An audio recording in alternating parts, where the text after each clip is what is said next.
उसकी झलक हमको ना मिले। राजस्थान में राज बदलने का रिवाज बरकरार रखने के लिए बीजेपी एड़ी चोटी का जोर लगा रही है। इसी संकल्प के साथ बीजेपी की 3 परिवर्तन यात्राएं शुरू हो गई हैं और अब चौथी की बारी है, जो मंगलवार से शुरू होने जा रही है। हनुमानगढ़ के गोगामेड़ी से शुरू होने वाली इस यात्रा को केंद्रीय परिवहन मंत्री नितिन गडकरी हरी झंडी दिखाएंगे। इस रिपोर्ट को देखिए।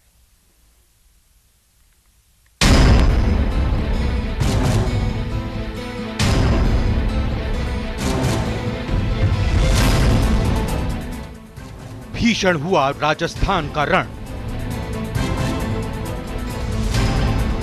5 सितंबर से परिवर्तन यात्रा का चौथा चरण।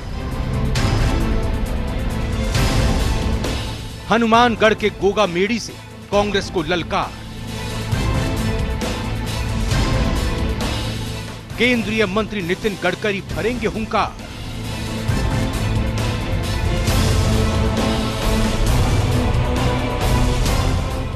बीजेपी के राष्ट्रीय अध्यक्ष जेपी नड्डा, केंद्रीय गृह मंत्री अमित शाह, रक्षा मंत्री राजनाथ सिंह के बाद अब केंद्रीय परिवहन मंत्री नितिन गडकरी राजस्थान के रण में अपना दम दिखाएंगे। जी हां, गडकरी 5 सितंबर से शुरू हो रही बीजेपी की चौथी परिवर्तन यात्रा को हरी झंडी दिखाएंगे। बीकानेर संभाग में निकाले जाने वाली परिवर्तन यात्रा का आगाज हनुमानगढ़ जिले के गोगामेड़ी की पावन धरा से होगा।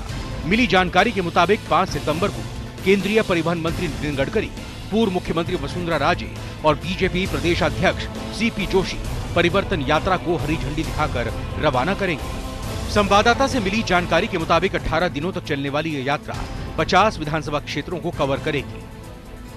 2128 किलोमीटर चलने वाली इस यात्रा के मार्ग में बीकानेर, चूरू, श्रीगंगानगर, हनुमानगढ़, सीकर और अलवर जिलों की विधानसभा सीटें आएंगी। लोक देवता गोगा जी को उत्तरी राजस्थान में भगवान के रूप में पूजा जाता है, इसलिए यहाँ राजपूत, जाट, किसान, पंजाबी, दलित सभी वर्ग के लोग बड़ी तादाद में पहुंचते हैं। दरअसल चुनावों से पहले बीजेपी अपने प्रचार के लिए यात्राओं को जनमत जुटाने का एक प्रभावी उपकरण मानती है।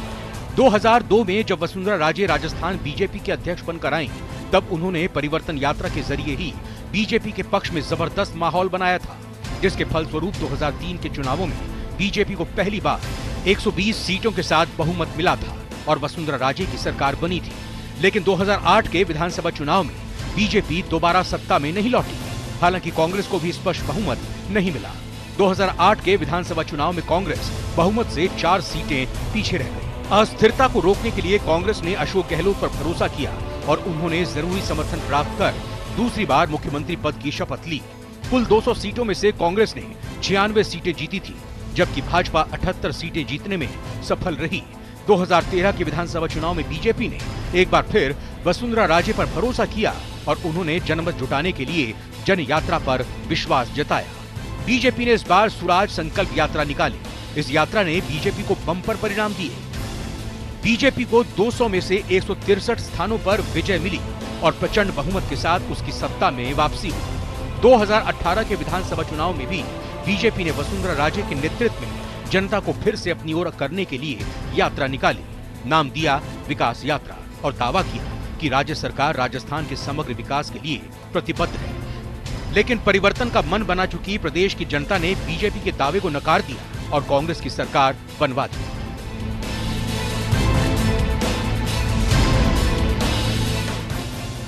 इस बार बीजेपी ने राज्य में किसी भी चेहरे पर चुनाव लड़ने के बजाय प्रधानमंत्री नरेंद्र मोदी के चेहरे पर चुनाव लड़ने की योजना बनाई है। बीजेपी को उम्मीद है कि इन यात्राओं और प्रधानमंत्री की जनसभा से राजस्थान में बीजेपी के पक्ष में अच्छा और प्रभावी माहौल बनेगा, जिसका लाभ विधानसभा चुनाव में मिलेगा। बीजेपी कांग्रेस सरकार के भ्रष्टाचार और तथाकथित कमीशन संस्कृति को लेकर जनता के बीच जा रही है। देखना होगा कि यात्रा से बीजेपी वोट की कितनी कमाई कर पाती है। Bureau report, news 18 Rajasthan. Police मुख्यालय से एक ब्रेकिंग न्यूज देते हैं आपको। बड़ी खबर है, एसीपी अशोक नगर को एपीओ कर दिया गया। एसीपी अशोक नगर राजेंद्र रावत को